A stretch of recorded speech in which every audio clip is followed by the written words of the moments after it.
A laboratory like this? We are back. And the cutscene. Okay. What was we laughing during the cutscene about TK? Well, there's a lot of emotion in the voice acting, which is absent in a lot of portions of the game. It came out a lot, but most notoriously, Silver's random "what?" his reaction to Shadow. There's so many YouTube poops on YouTube about this. My favorite is by Eraser Blade. I don't even remember his name. Poor guy. I'll post it in an annotation, guys. I promise. Yeah, because like, where would you say what? Why did he say it like that? Yeah, guess he was in some extreme disbelief. But luckily, it didn't affect the plot too much. The plot in this game is really, really strong, and that's something I appreciate from Sonic 06. The voice acting, however, I'm sorry, but I know they could have done better, because they have done better. I've heard them. Yeah, they've done better. But anyway, carrying on. Seems that Silver and Shadow's finally teaming up after the cutscene, and they're trying to find Iblis and Mephiles after that cutscene. That which one? They're trying to seal them back because they went to the past. Is it right? Am I right? Like went back to the past. Correct. They're in the past, and I'm not gonna go into the gimmick that they used on the stage, but I am gonna say that this is the past aquatic base, and unfortunately we see the same enemies that we see throughout the game. Yeah, you just gave me a point of that, because like, okay, this is supposed to be the past of aquatic base. You be thinking that it's not built this great. Like, you don't think that it would be still looking this good after going back into the past. Like, you'd be thinking that the present would be looking this good as we've seen in Sonic stage. But in this stage, like, you probably be thinking like as well that for Sonic CD, like they had the change of the environment. Right. They could have played it a huge part in this part, as in like it could have been more environmental, I guess. Actually, no, it wouldn't be much more environmental because like this is still like a secret laboratory, but it would probably be much smaller, I guess, due to like the equipment and stuff they had back in the time, like the resources.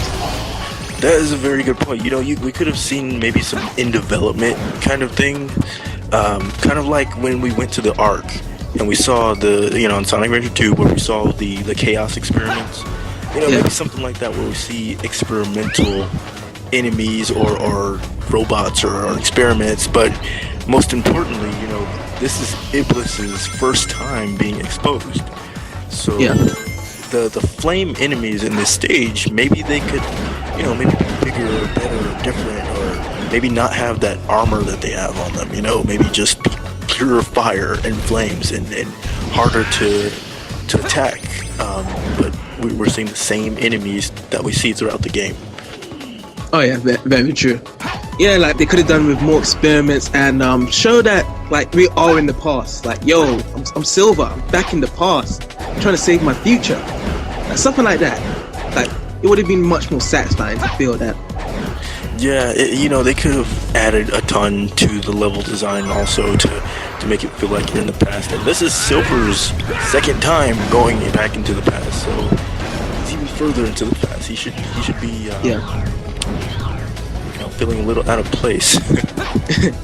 Yeah, and it's quite interesting because like also like as much as like there's different enemies and feeling like the past here, do you think that there should have been less amount of enemies, because we just tackled through enemies after enemies, like with Shadow's little part of the first part, and now with Silver, like we're tackling through a lot of enemies. Like, do you think that it could have been more platforming based, like probably broken up platforms and like like the system, like the platform that's moving left to right, like in some parts, like probably that the technology wasn't expansive, like the electricity went off, you'd be like, whoa, I didn't see that coming, like the Silver. Right. Things like that would have played a huge part into the level design, but honestly I feel as though there should have been a ton more enemies, maybe even stronger. I mean, this is like the source of Iblis right here. This is where he was basically created, in this very laboratory.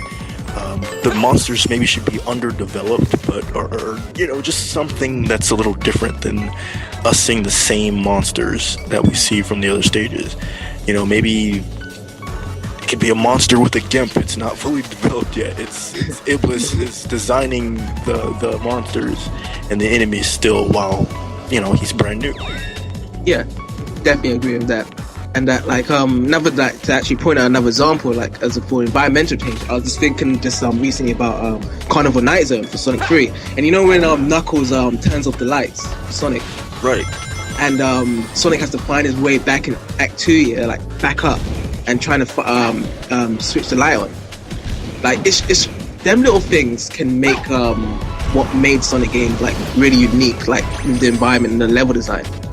And they had like Sonic 06, it could have been massive of ideas, like plotted into the environment, like just to make these little changes happen. Because like Sonic 3 came out 1994, and then Sonic 06 2006, and I really thought that, like, with the platforming experience that Sonic games have with speed and stuff, like as well, like level design, like with these little balls here, it's quite interesting. But actually, wait, I don't even know what these little balls are. Like, what are these little balls? Well, consider them an experiment. Kind of like, I don't know if you remember on the Ark, there were like little items that you could pick up, that were scattered about in the stages. There were just random things that made it feel like, wow, what is that? What was Professor Gerald thinking when he created that? And it's kind of the same thing here. These little things, and I enjoy those little things, little tiny details that help create this environment that I'm in a laboratory, I'm in space, I'm in the past. Those things do help. Oh yeah, definitely. I was thinking as well, like, in terms of the government, like, because this is a hidden laboratory, like, everyone in the public shouldn't know, right, like, about this laboratory, like the hidden secret stuff. So that's why I'm guessing, like there's like probably like a secret government that's actually trying to tell these projects here that what this professor, I think that's Elise's dad. I think Elise's dad is a professor, or probably might be the person that's just looking over the project, like never to let this happen, never to let this go, but someone just found out about it and they want to bring havoc into this world. Yeah, that's a very good point. As far as, like, because you know how the typical scientist opening Pandora's box, they can't handle it, and then catastrophe. That's pretty much what we have here. And Elise's dad, he plays the part pretty good. He's kind of like, oh, what have we done? Don't let this happen. You have to seal Mephiles or Iblis into the scepter. And it's a little cliche, yes, but at the same time, it's like they did a pretty good job with it. I have no complaints with that part of the story. You gotta love mad scientists always.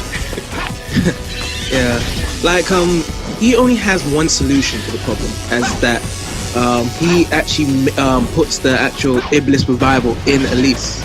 Was it with a necklace, or was it just within her? It was within her, and that's the part of the story where things kind of fell apart for me. I was honestly hoping that it was all alive from the very beginning, but maybe that, I don't know how to explain it. Maybe like Elise didn't need to cry to unleash the monster. Maybe